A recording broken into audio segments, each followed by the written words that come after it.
Hadith, vomiting charity. He who gets back his charity is like a dog which vomits and then returns to that vomit and eats it.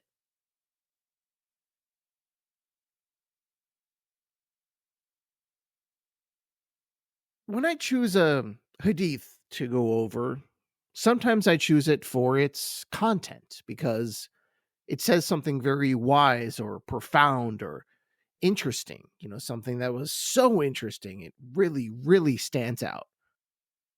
And then there are others that are chosen because they stand out, but for different reasons. Mostly because of the extremely colorful language that's being used to describe whatever the subject matter is. And this is one of those. And this one is just so explicit and kind of gross, really, but true at the same time. Now, if you don't know, yes, apparently this is something dogs do. I've never had a dog, but I do know this is something that dogs do.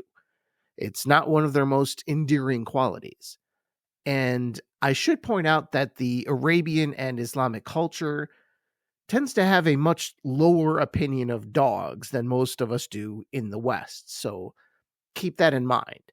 The fact that people are being compared to dogs should, in itself, be a deterrent to Muslims when it comes to this specific action. So, what is the target here? It is those who give and then take back, rather than the ideal person who gives freely. Now, for those of us old enough to be raised on classic Looney Tunes and television like that, and in a culture like that, the term Indian giver probably comes to mind, although I'm pretty sure you are not supposed to say that anymore. So don't repeat that, particularly if you are under 40.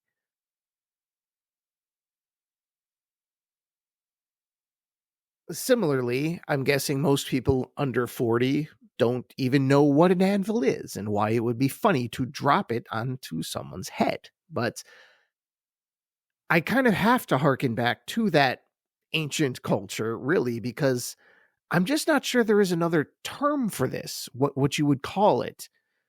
Taker backer? I don't really know what a young person would even call this action.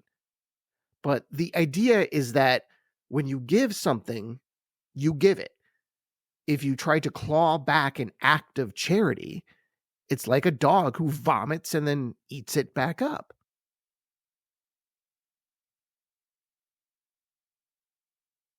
And that imagery is graphic, but you can also see how this makes sense.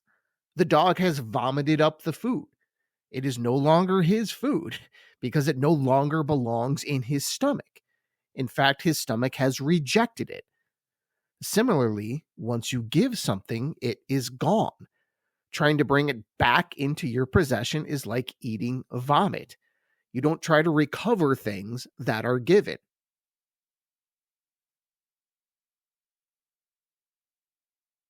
And it appears that Muhammad or Muslims or both did give this a great deal of thought because that's not totally a universal rule. There is one small exception to this decree.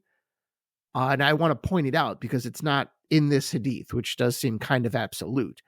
But the exception is actually part of the title of the chapter that this hadith is in, which is called The Book of Gifts, Chapter 2. Now, here's the subtitle you'll see there: The Prohibition of Taking Back One's Charity After It Has Been Accepted, except in the case of what a father gives to a son or a grandson. So again, you can tell they thought this through a little bit. But what does this mean? What does this mean, with this whole family thing, giving to sons and grandsons? Now, I think this is more of a general thing than, say, a specific gift of, say, here's $20. Well, you're my son, I can take it back.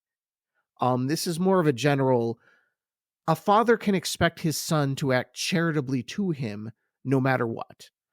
But also, obviously, if the father has given much to him, this is much more of a blanket family exception because family helps family, regardless of the situation. Even in this situation, I think a father can give a lifetime of service to his son and kind of expect service back, when he gets older and when he needs to be taken care of and that sort of thing.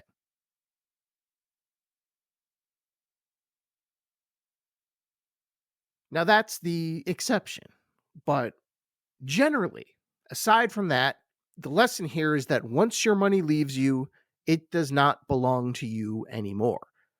The idea of taking it back from someone should cause a person revulsion, we're being told, much like the thought of, say, a dog eating its own vomit.